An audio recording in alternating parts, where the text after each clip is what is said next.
ચલો આજે આપણે પાણી વિશે સમજશું. સમજવું છે તો છે ને, જો કોઈને પણ આવડે ને તો પૂછો, એનો જવાબ આપવાનો ને તો હું પછી શીખવાડીશ. ઓકે, ચલો આમાં વચ્ચે મેં ભરેલું છે એ શું છે?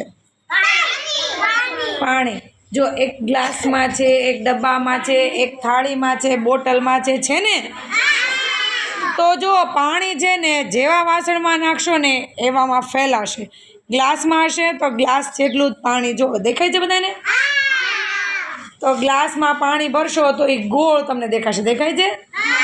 પછી બાજુમાં ડબ્બો છે એમાં પાણી નાખ્યું છે તો જો લંબ ચોરસ થઈ ગયો છે. પછી બોટલમાં પાણી છે, બોટલમાં હા બોટલમાં પાણી છે એ કેવું થઈ ગયું છે?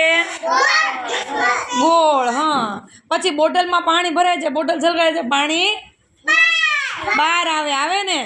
અત્યારે જો અંદર છે પાણી તો દેખાય છે ને બધાને. તો પછી મને એટલું કહેશો કે તમારા મમ્મી ઘરે પાણી વાપરે છે? શું કામ કરે છે પાણીમાં? કોણ કહેશે? હા, બીજું? Very good. બીજું? હા, પછી પાણીનો ઉપયોગ બીજે ક્યાં થાય? હા, પીવા માટે થાય છે ને. તો મમ્મી કામ કરે છે ને ઘરે, કપડાં ધોવે છે, વાસણ ઉટકે છે, તો શેમાં પાણી ભરે છે? કોણ કહેશે મને? હા, ટબમાં. તો ટબ ગોળ હોય તો અંદર ટબમાં પાણી ભરે તો આમ આખામાં ગોળ ફેલાય છે ને પાણી. જોયું છે કોઈ?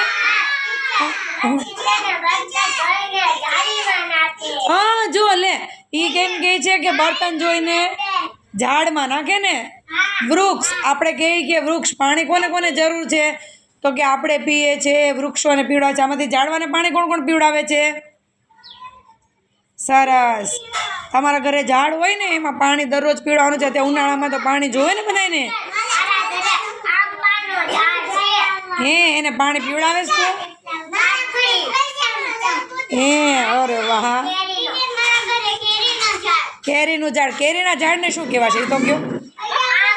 હા, આંબાનું ઝાડ. Very good, done.